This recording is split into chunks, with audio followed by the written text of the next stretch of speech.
Hello and welcome to Scilence, a podcast that gives women in science, technology, engineering and maths, or STEM, an opportunity to be honest and open about what it's really like working in these typically male-dominated subjects. Each week, one woman shares her stories and experiences. She could be a public figure, the girl next door, or someone from a far-off land. The point is she'll be deliberately kept anonymous and disguised to ensure that we're not distracted by the details of her achievements, her labels, or what she looks like. I'm Dr. Shanice O'Mara, also a woman in STEM. I studied mechanical engineering and ended up as a television broadcaster. I've worked on and reported on some cutting-edge technology and innovation over the years, and through my TV work, I've met some incredible women from a diverse range of STEM fields. And you know what? I've been more amazed about what I've learned from these women when the cameras have been turned off and they're just being themselves. These women have amazingly impressive CVs, but most importantly, they're human, just like the rest of us, and it's their off-air honesty that I'd love to share with you through Scilence. It's my hope that you really relate to what's shared with you today and that you're as inspired, supported and comforted as I always am when I chat with my amazing guests. If so, please do subscribe to Scilence and maybe even leave some comments and reviews. I'd love to have your feedback.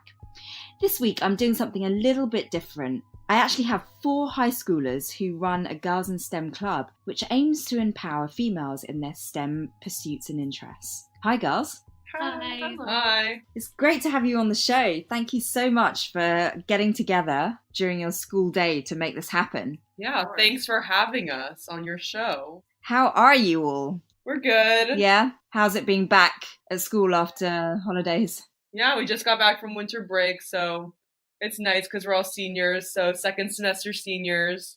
So what does that mean? Do you get to do more STEM than any other subjects? Basically, it means that college applications are over, so I have more time to focus on my interests, which happen to be STEM.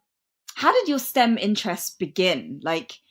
Were you interested in STEM from an early age? For me, when I was younger, I started out really interested in marine stuff, which was kind of out of the ordinary. Like my parents would buy me books on sharks or things like that. And then as I grew older, I just became more interested in biology as a subject, going through primary and lower school. And then as I continually got older and now that I'm in high school, I'm really interested in more aspects of STEM. So for me, yeah, it started at an early age, but it's kind of evolved. For me, I've always been interested in math and loved math.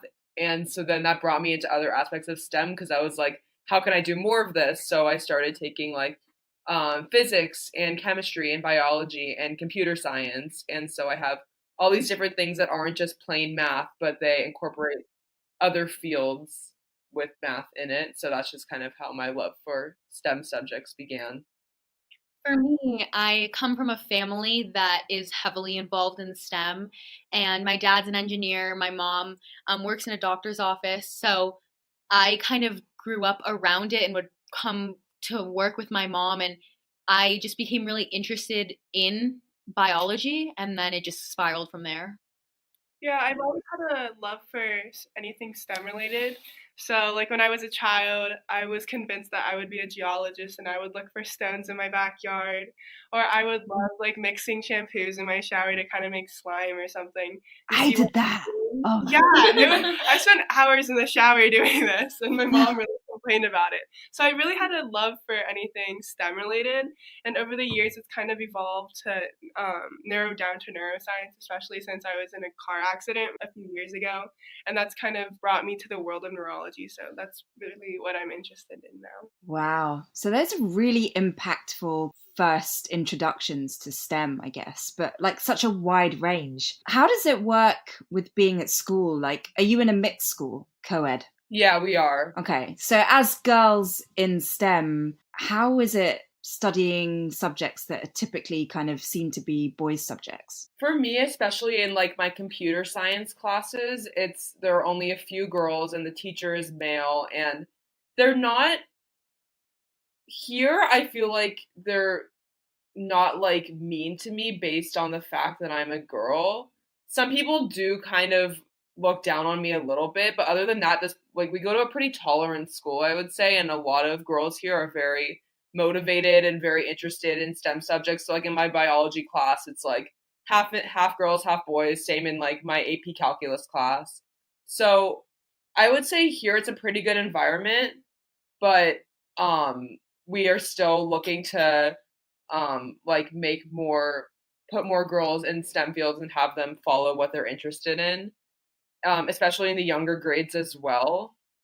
We did like a few years ago, we did a whole kind of research project where we gave the science teachers in kindergarten through 12th grade. So our school is kindergarten through 12th grade. We gave each science teacher like a bunch of pieces of paper and had their students draw a scientist.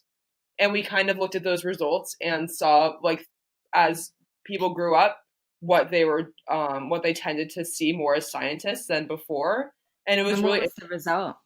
So the results were actually really informative. So when girls were in like kindergarten through 2nd grade, girls drew girls and boys drew boys like consistently. And then as they got to like 3rd grade through 5th grade, girls started drawing more boys, but boys still drew boys. And then in middle school, there were like no girls drawn. Like by 8th grade, I think probably 3 people in the entire grade drew girls and everyone drew boys. So we brought that to our Girls in STEM Club. We had a day called Diversity Day where we did a presentation about our findings and we had a discussion about what we think influenced these at our school and what we can kind of do to, like as a community to kind of increase girls seeing themselves as scientists.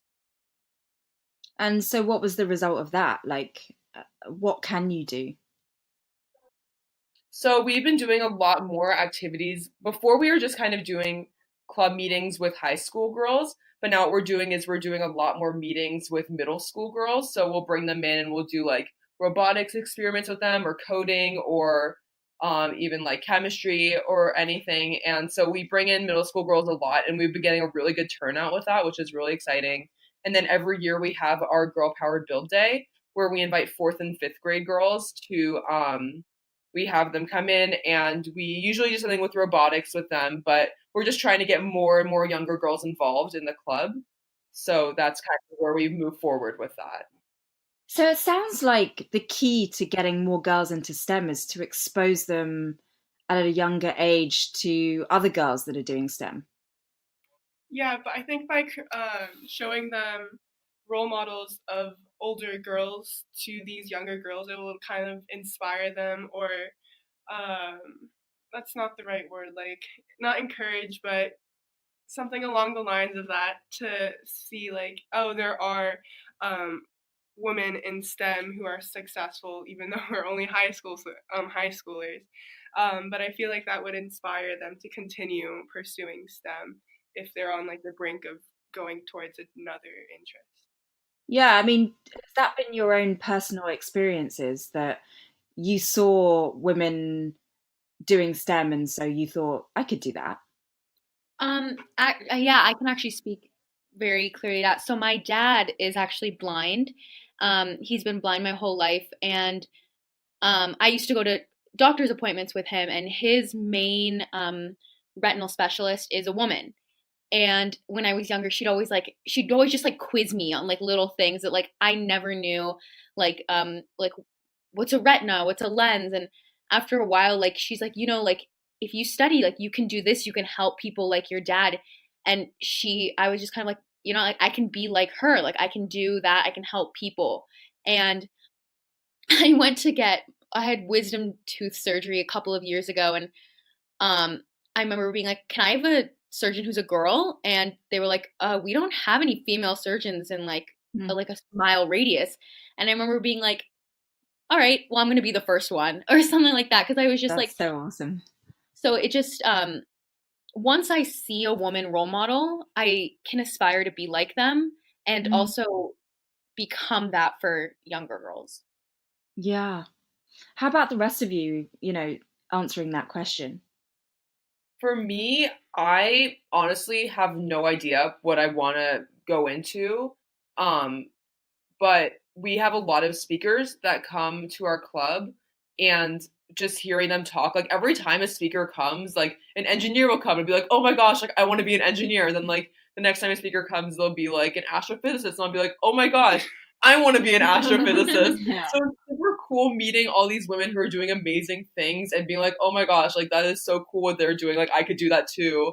If I like work hard like them. Like we have a lot of speakers who are alumni from the school. So that's really awesome seeing them, because it's like they came from where I am coming from right now. They took the same classes, the same teachers, and they're out there doing like amazing things, and I can do that too. And so it's super inspiring to see women who come and speak to us about what they're doing. So I just love that. Yeah, so sorry, like growing up, my mom would read me like little stories before I went to bed, and for some reason she liked to read me like biographies of famous people. I don't know, it was a little quirk she had, and they were all in Japanese. And then so I didn't have any like not real life, but female role models who are alive. So one person that stuck out to me was a biography my mom read of Marie Curie, and what she did um, with her with her discoveries, and then like radiation and her radiation poisoning and all of her works and stuff. So I really looked up to her as a role model, because she was conducting experiments in a time where like often her husband was looked to rather than her. So it wasn't an alive role model. Right. For me, as I was growing up, I can't think of a specific person that I looked up to. I just knew what I was interested in, and I've always been interested in that. And just as I've gone through school, have become even more interested in STEM, especially like my interest has broadened a lot. But since being in Girls in STEM and seeing all of the speakers we have or guests that come in, that really inspires me, and especially when they're an alumni. And that's why another reason why I think what we're doing with the younger girls at our school is so important, because seeing someone that is on the same path as you makes it seem like it's more attainable. So it's easier to see yourself in their shoes doing what they're doing, or doing something similar to what they're doing that's interesting to you. So Yeah, I mean, between the four of you, you really cover a lot of ground. Like, in the sense that I've heard some people say that the fact that there is quite a lack of actual role models that are, contemporary, that's a real problem. But then, it's really inspiring to hear that, one of you was inspired by someone like Marie Curie, because there's a lot of information out there about past female scientists, and there actually are a lot of female STEM people out there. We need to basically just get more information about women that have done incredible things in STEM, whether they're still alive or not.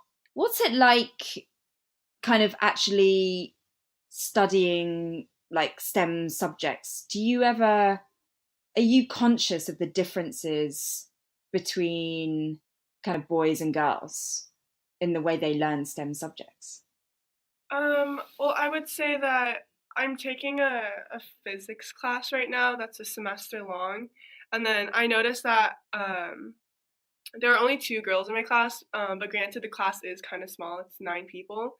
But at the same time, I've noticed that every time the teacher would ask a question, the boys are much louder in responding, and then they're just more open to, like, not discussion, but to answering the question like really quickly, and not afraid to getting it wrong, while like me and my friend, we're more on the quiet side, not because we don't know the answer to the question, but rather because we feel like they've already covered it, and then it's like it's time to move on and things like that. Right. And so, like, in terms of your personality, do you tend to be shy generally, or are you just more shy around the guys? Yeah, I'd say like I'm typically an introvert, but depending on what class I'm taking, like I'm pretty loud in my biology class, but then again I'm quiet in my calculus class. And I'm not sure if it's because, well, actually, now that you mention it, it's kind of interesting because there's only one boy in my biology class, Right. and my calculus class is like divided pretty evenly, I would say. So I guess maybe that might have an effect on me as well. Are you the biologist, the one that was keen on biology? No, that would Okay. be somebody else. Okay. I'm interested in neuroscience. Okay, so I was just trying to figure out whether you're more extrovert in your biology class because, you're really interested in that subject, or whether it might be the gender divide that's making you a bit more shy. How about the rest of you? I'm the one who's interested in math, and I am very, very extroverted. In my math class, I am very extroverted. I am very confident in myself in that class. But there are some other classes, like in my computer science class, I barely speak up in that class, and that class is mostly male dominated. And the teacher in that class is like, he's kind of older. He's been here for a while. So I just honestly think that it's more of like, I don't know. I don't even know what I'm trying to say, but it's like, it's the subject and the teacher that I just feel like less confident in the class and less confident speaking up. And Mm. the people in my class kind of talk down to me, like a lot. But I'm really interested in the subject, so I just keep going through. And I'm not the best at it, but I keep trying. And that's a class where I'm not extroverted, like at all. So it Mm. just, I don't know. I just think it depends on the teacher, I guess, and the environment of the class. What is it about the teacher that makes you feel that way? I'm the person interested in neuroscience. I also took computer science for a couple of years and decided to drop, both because I kind of lost interest in the class and also because of this teacher. It's more that he's has his favorites. Mm-hmm. He definitely picks favorites, which is Right. it can be kind of difficult. And then he also, rather than like helping us, well, I don't know if he's changed over the years because I haven't taken his classes in like a couple of years, but it's also the fact that when he picks his favorites, he actually like helps his favorites in response to their questions. But for the rest of us, it would be like he would just question us, which wouldn't get us anywhere because we asked the question in the first place. So Right. So you're kind of like not feeling very supported and encouraged by that particular teacher. Yeah. Definitely. I'm not trying to like trash this teacher because he is like a good teacher and a good guy. It's just in this class, just sometimes I just feel less than the others in the class. Yeah, and you know what? It doesn't sound like you're trashing him. It just sounds like you're kind of really aware of what it is you need in order to feel confident and extroverted in the class. And it sounds like you need just someone to kind of believe in you, which I think is perfectly valid. Yeah, in the past, like the reason I love math is because I've gotten like so much validation from teachers, like in the past, like, oh, like you should keep this up, like you should continue like doing math, like you're really good at it. And so like the validation from others also is like a big part of I think being confident in yourself in these fields. Yeah. Do you think that's a girl thing, or do you think that's just a human thing? I think that might just be a human thing. I don't know. Just speaking for myself, it's just like I think personally, I'm the one for marine biology. In a lot of my classes, just in general, the guys seem more confident. I'm more of an introverted person, so for me, I don't know, like I'm not very confident in class sometimes, depending on the class, but just the boys versus the girls, they always seem more confident, and so I don't know. I guess it's kind of a hard question. Yeah, it's also a really fascinating one because I think having confidence is really what often kind of encourages us to keep going with STEM. Yeah, and then I'm the neuroscience person, and at the same time, there are those boys who are very introverted in class, and it seems like there's a very extreme gap between boys who are outgoing and loud and those who are more or very introverted, not speaking at all, and then maybe just coming in after school to ask the questions rather than asking in class. So there's a very big discrepancy amongst the boys, or what I've seen in my classes, which I find pretty interesting. So this whole Girls in STEM club, why did you feel that you needed to start a STEM club that was specifically for girls? I'm the math one. I actually started this club when I was a freshman, and I kind of came into high school like not knowing what I wanted to do like in STEM, but knowing I was interested in STEM. And there's like a club fair, and I was looking for things that would be fun for me to like learn more about STEM and whatever, and find like a community. And I really couldn't find anything. Like the only kind of STEM clubs was like science Olympiads, which were like more like higher level people who are like really good at science. And so I couldn't find anything, and I was like, it would be great to have a community kind of like of like-minded girls who could just come together and explore different aspects of STEM. And I think that having it just be girls is very kind of important for creating that community. We've had a lot of discussion like over time about if we shouldn't let boys into the club. But so I started the club with 2 other girls, and then our teacher and she we started, it didn't have a lot of people the first year, but then as more people found out about it kind of grew. And then a lot of guys started asking if they could join the club, and so we had to have some discussions with the whole club about this. And the discussions are really interesting because some people thought like if we're excluding them, like it's just as bad as them excluding us. And people thought they could come in as like allies. So we kind of decided that the best way for boys to support the club is for them to leave us in the club. And the best way to be allies is to let us have this space. And that's kind of what we kind of decided as a group was the best way for boys to be involved in the club. And they can come to like speakers, but when we do like activities and when we do kind of discussions, that's just girls. And I think that's very important for like the vibe and the community of our club to have that. And what do you reckon is the vibe in a club without boys? Well, this was actually an interesting topic that we were discussing when we were deciding whether we wanted to let boys in or not. During the activities, if we are in the middle of doing whatever we're doing and a boy, whether it's a student or a teacher, walks in, there's a noticeable change in the way people, like the vibe in the room, people start to act differently. Everyone will kind of look towards the door of the boy walking in, and it just gets a little bit, people get uncomfortable, I guess.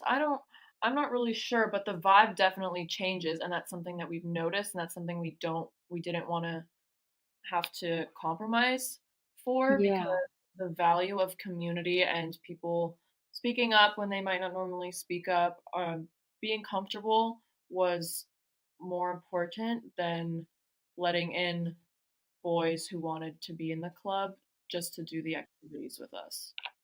What kind of age groups are we talking about in the club?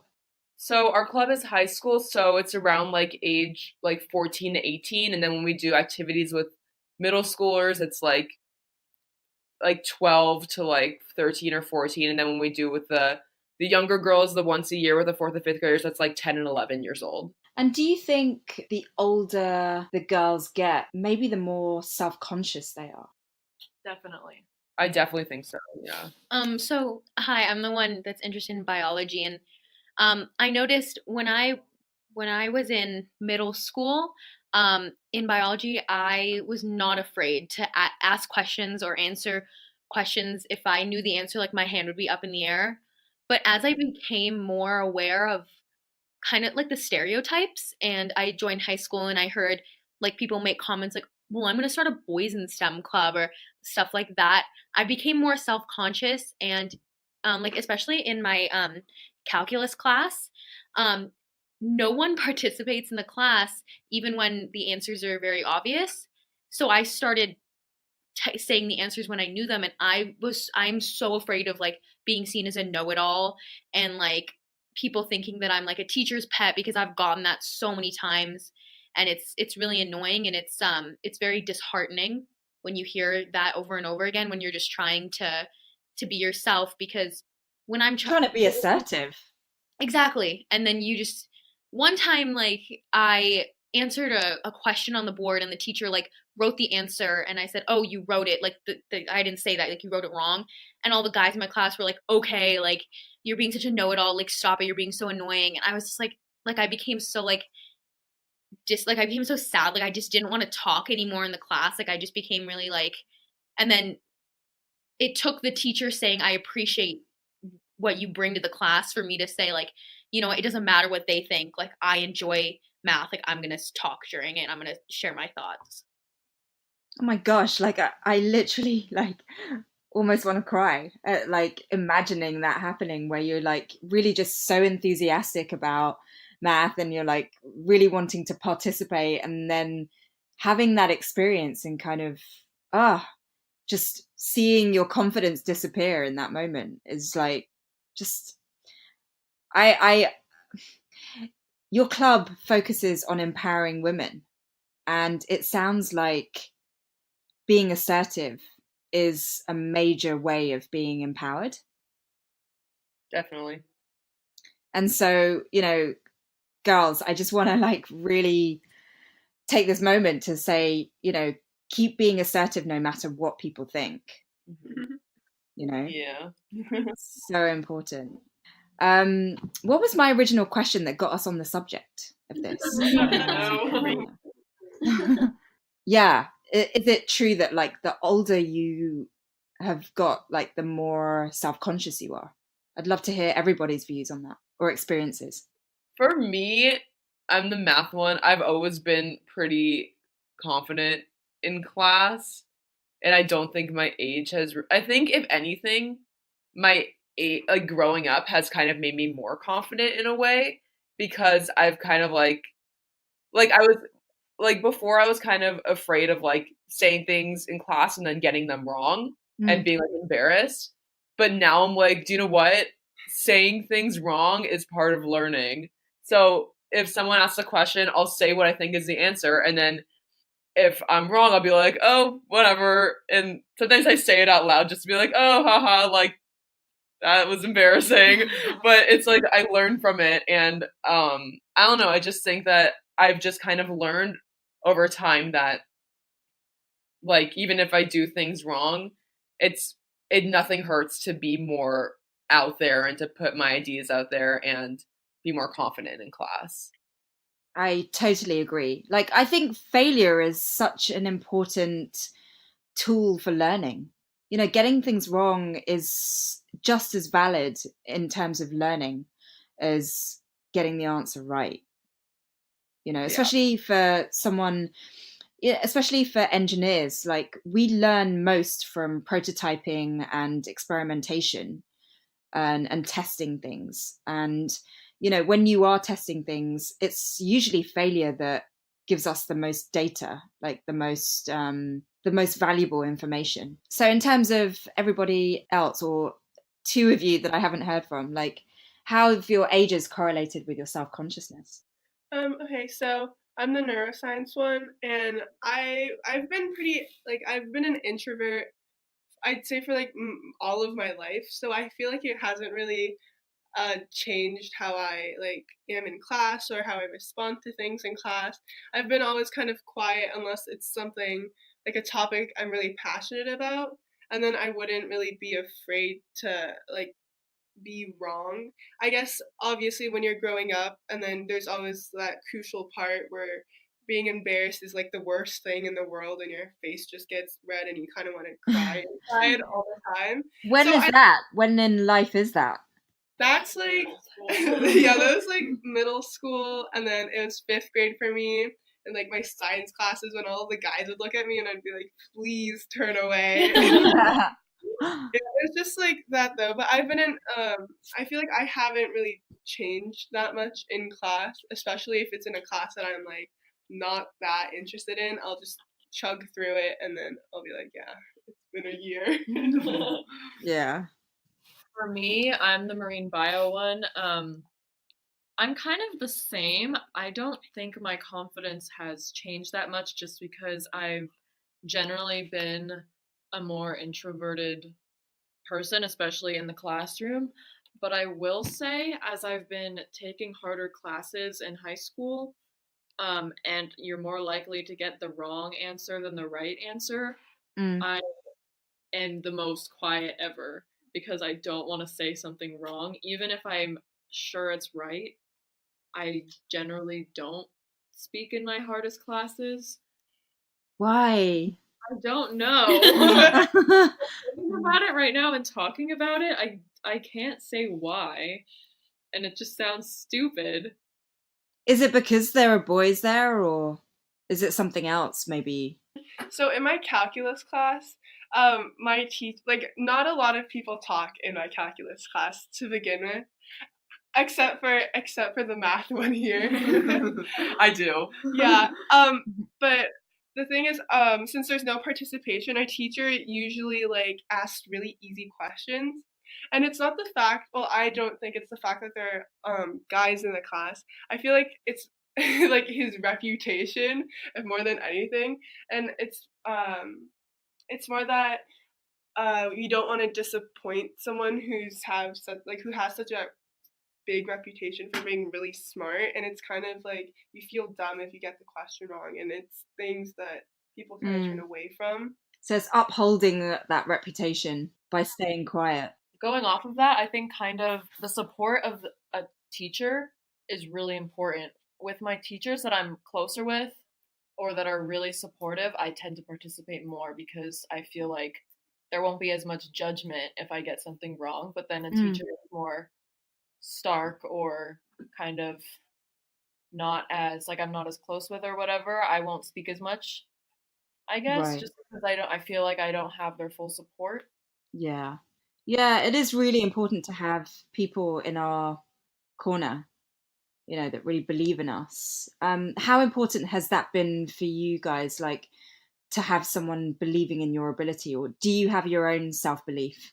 Okay, well, for me, my parents are definitely, I'm the math one, by the way. My parents are definitely like my biggest supporter. Like, my dad kind of pushed me to start the Girls in STEM club, and he always pushes me to take harder classes.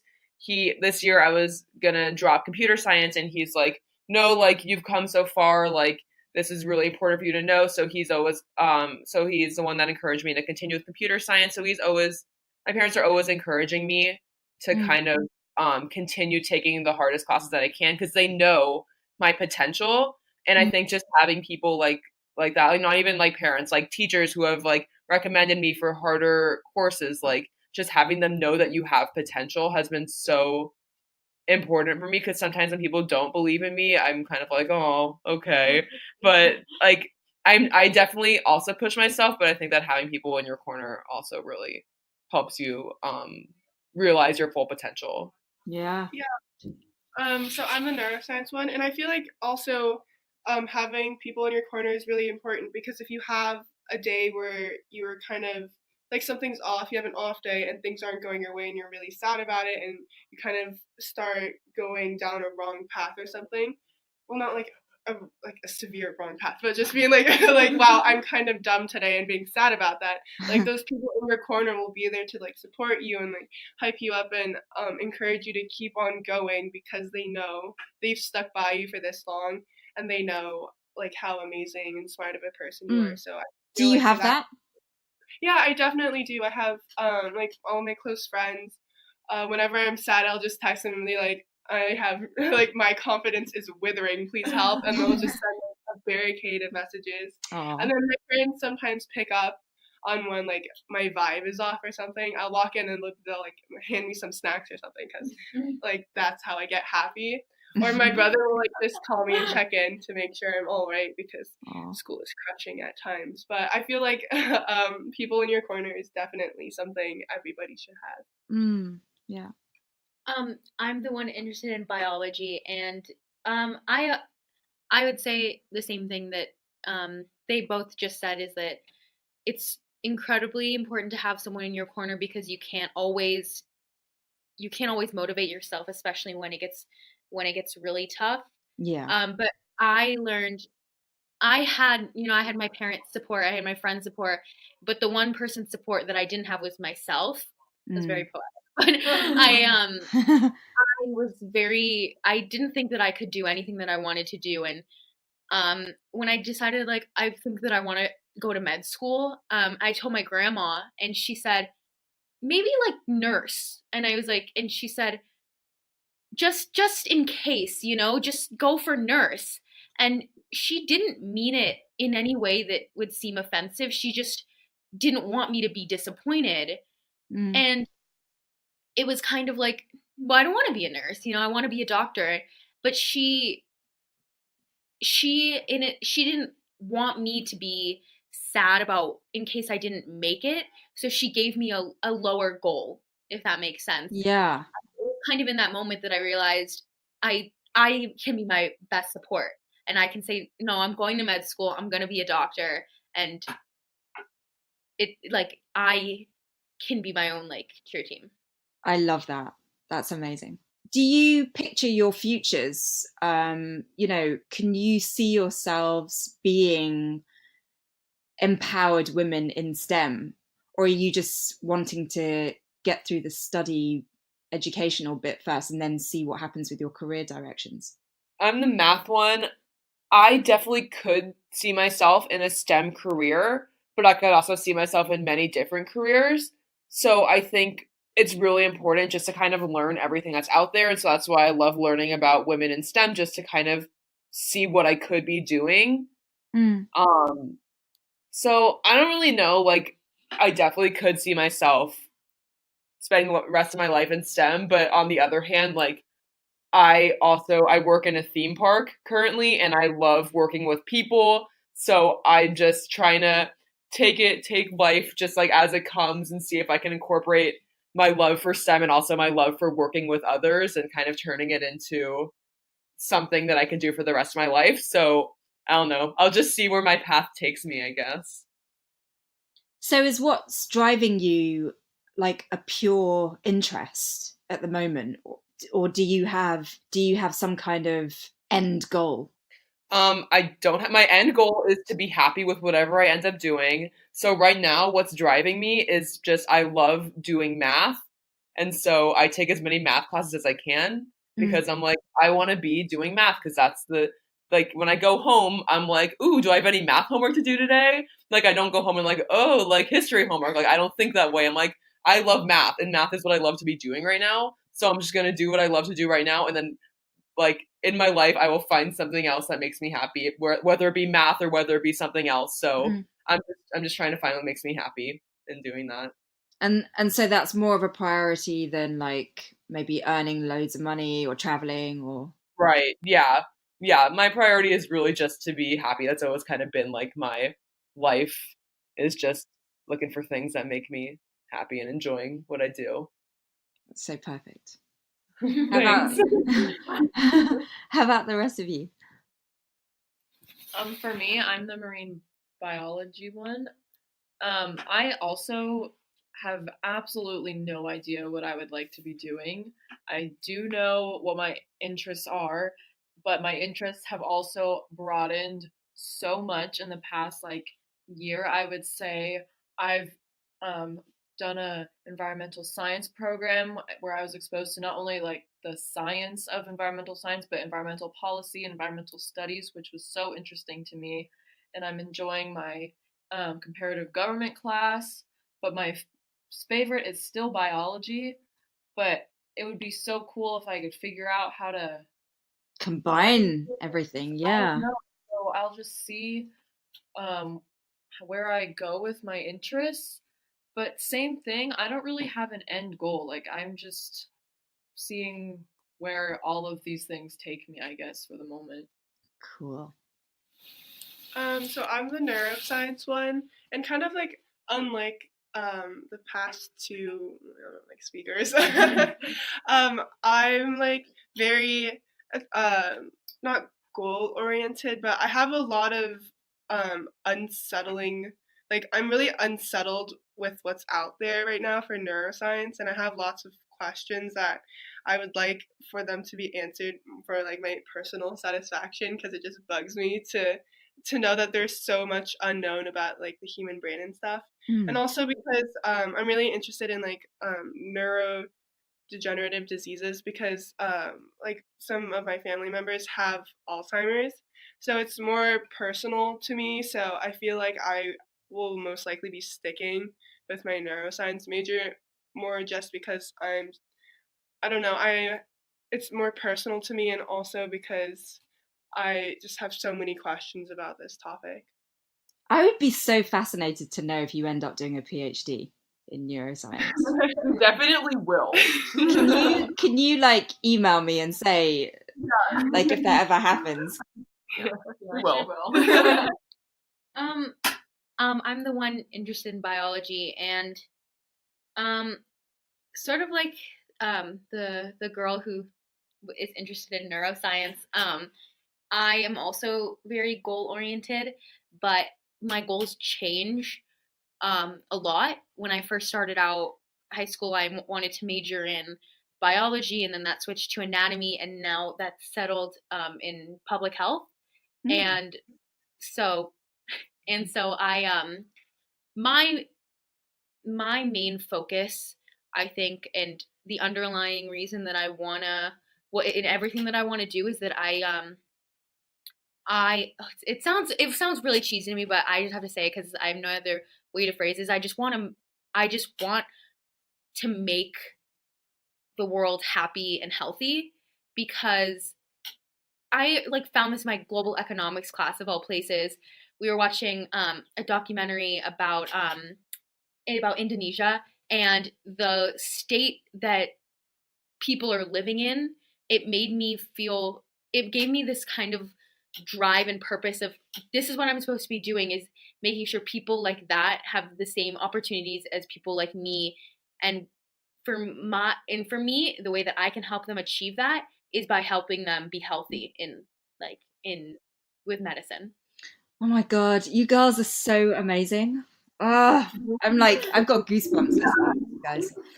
So in terms of kind of being, you're young women, and, we are not just brains, but we are also, potentially wives one day, girlfriends, partners, and it's not just about education, it's about other aspects of life. Like, do you actually spend time thinking about all the other aspects of being female at your age? I'm the math one. I definitely do. I love being a girl. I definitely want to have kids one day. I love babies. I love kids. Yeah. But okay, that's kind of like relating it back to STEM. It's just like kind of like, oh, like I want to have this like really successful career, but I also want to have kids, so I'm gonna do both. And like I remember kind of earlier this year, I think it was in Japan, where medical schools weren't taking in as many women, so like, oh, they're gonna have babies and we need more doctors. And it's like, come on, it's like women can do both.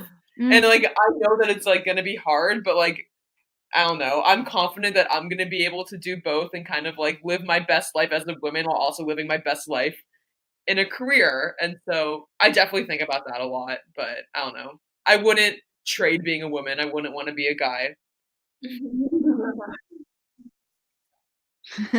What do you understand as being hard about it? Like trying to have it all. Like what do you reckon will be hard about it? Just like continuing on, like I know for a lot of careers, just like continuing on like a path upwards and like getting promotions and like I don't know, just like working. Okay, another thing actually is so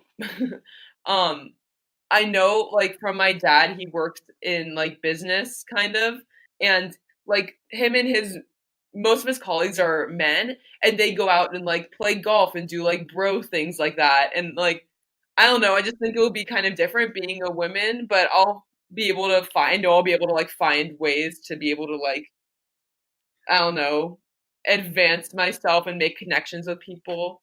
But I know I'll be able to, I don't know, I know myself and I know that I'll be able to kind of do what I set my mind on doing. Yeah.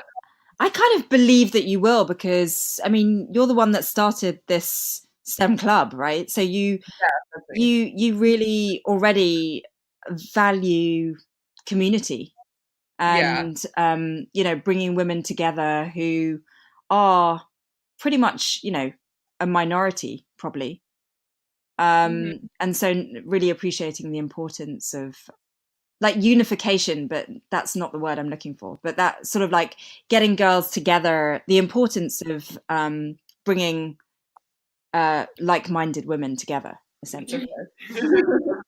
How about the rest of you on the subject of being a whole woman and trying to have it all? I'm the marine bio one, and I haven't really thought about it that much. I've just kind of assumed that whatever I end up doing career-wise, I'll be able to also handle other responsibilities. I haven't ever thought of myself like, oh, I'm gonna have to choose. Right. I've just always been like, well, why would I have to choose? If guys don't have to choose, why would I have to choose? It hasn't really been a concern for me. I don't know. Interesting. Yeah, I'm the bio one. I like my friend who's interested in math. I also want the same thing. I want, a family, and I want kids, but I also want a career. And my ideal career involves a lot of traveling. And I sort of never thought that I would have to prioritize a career over having a family or having kids. And I don't know, and I'm kind of in denial that I'm ever going to have to do that. But honestly, right now, I haven't really been thinking about it. I've been going kind of one step at a time and thinking I will jump that hurdle when it comes. Yeah. Yeah, I'm the neuroscience one. I feel like I haven't given this topic much thought, but I definitely want a family in the future, and I know that to be a girl in STEM, especially with all of the pressure, yeah, there is a lot of pressure, that I'm gonna have to make compromises or in order to have a balance between family and my career choices, but at the same time I would expect my partner to do the same, so that it wouldn't just be a one-way relationship kind of deal, while he's being successful in life, I don't want to just be stuck. Yeah. So I feel like even though there will be compromise in the future, and I'm expecting that, because I really don't feel like there'll be a perfect relationship and enough time, not enough hours in the day to be able to handle both a family and a career. I just gotta accept with what I'm going to be presented and kind of shift along the way, I guess. Yeah, that's such an interesting view, because you're totally right that, why should a woman have to make those choices and men don't have to make those choices? And I think we are living in a society that is evolving, and especially because women are speaking out more about their experiences, and men are starting to listen to what it's like for us. And because we can't change the fact that women are the ones that, get pregnant and have to grow that baby for 9 months, and so we can't avoid that. And so, but it is a really interesting view that men should be more appreciative of what it's like being women who want to have it all. On that note, then, have you considered the fact that maybe letting boys into your club would allow them to maybe get a greater appreciation of what it's like being girls in STEM? I'm the one interested in biology, and I actually think that's a really interesting point. I had never thought that maybe they just don't know what it's like to be a woman in STEM, and that opening our doors will help them understand that. But I think that there are a lot of opportunities for them to do that, and I think that what our club offers is just a little too valuable for the girls, for the girls, yeah, to kind of make it to kind of shift it so that the guys can learn something. I think our focus is more to help the girls become comfortable and for them to learn something.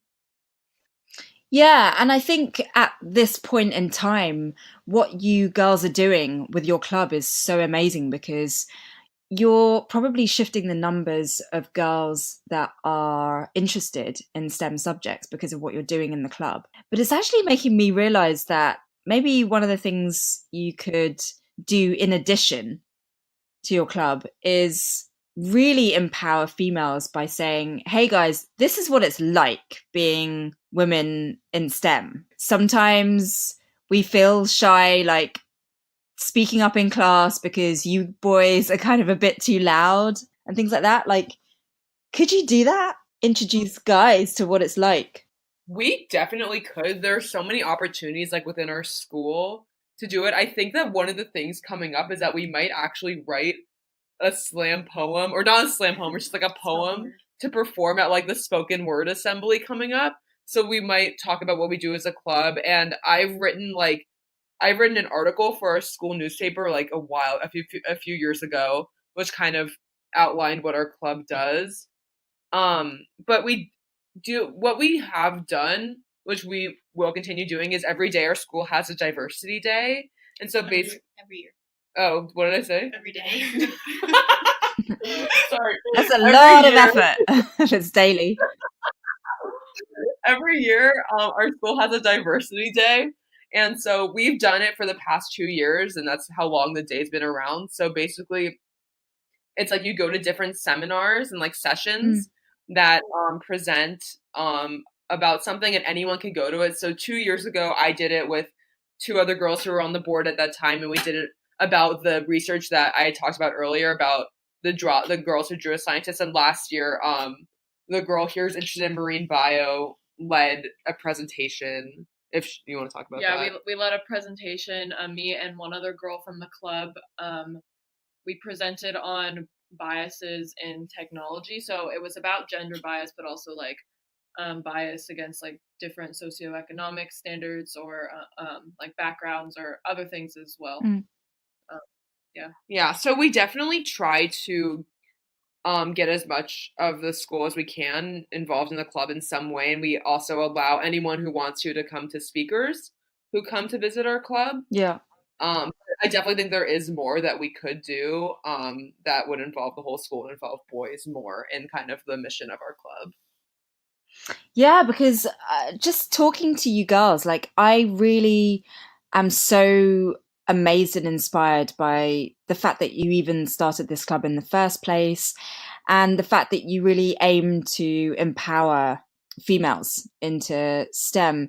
And it's like, you know, you're already doing so much, and in changing girls' views, you might gain enough confidence to actually change the views of boys, which would be so groundbreaking. Because I think we live in a society where men have a very, well, not men, but like people have very fixed ideas of stereotype, what a woman's role is, what a man's role is.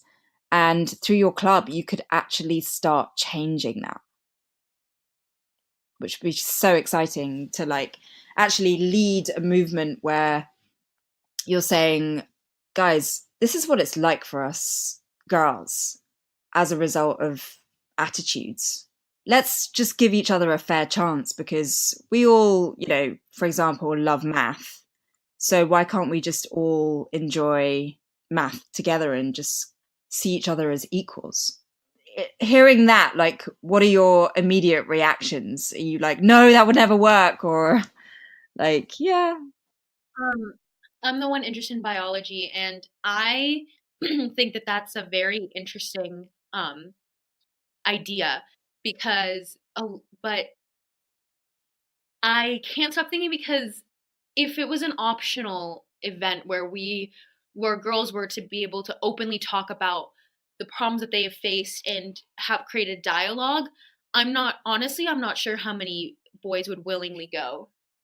And then if it were a mandatory event, that's a lot of school bureaucracy that it's way above my head.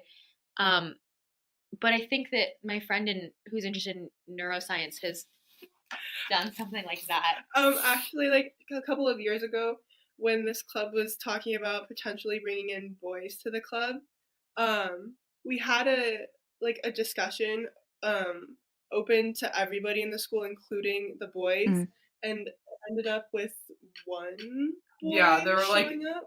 we're like, oh yeah, but a lot of boys have input, and like literally there are probably like one or two guys there. We're like, yeah, this kind of shows why it's girls in STEM. Okay, so what was happening there? To be completely candid, I think they're all bark and no bite. They criticize our club because they want to be a part of it, and because not even because they want to be a part of it. They feel excluded. It feels, what I believe is that they're so used to being included in everything that finally we're like, no, this is just a girl thing. They lash out. And when we gave them the option and we said, fine, like let's have a dialogue about this, and two boys showed up, I think that that's very telling. Yeah, showing what they really think. Yeah, there have been guys on the math one. There have been guys who have been coming up to me since I started the club, like, oh my gosh, like why can't I join? This is sexist, blah blah blah. Like we have a grade Facebook page, and I would post like when we had upcoming meetings and stuff, and guys would they would comment like, can I come even though I have a Y chromosome, and like just try to be like smart with me, and I'd be like, no. And then the guys who were talking to me and pestering me about it for all that time, they didn't even show up. And I'm like, do they actually really want to be allies? They just want to be here just because they can't be here. Gosh, it's so interesting what you're having to manage on top of kind of learning. It's like, just learning how to deal with, the gender differences and how you learn differently and how dynamics change and stuff. It's all really fascinating, and it's all kind of setting you up for life, really, because it doesn't change after school, it just continues. So I think what you're doing by setting up this club is absolutely amazing. Like, well done to the four of you being part of something so important. And thank you so much for being on this podcast and taking the time to really speak your truth about what you're going through. I really hope that maybe we could do this again in like a few years and kind of see where you're at and how it's all unfolding for you in terms of your STEM careers. And thank you so much. Yeah, thanks for having us. We had a great time. Thank you. That's it from my STEM guests this week. It's been so interesting hearing from people who are so passionate about empowering females in STEM. I hope that this is the start of a movement encouraging more women into STEM subjects. Thanks for listening this week, and catch you next week on Scilence.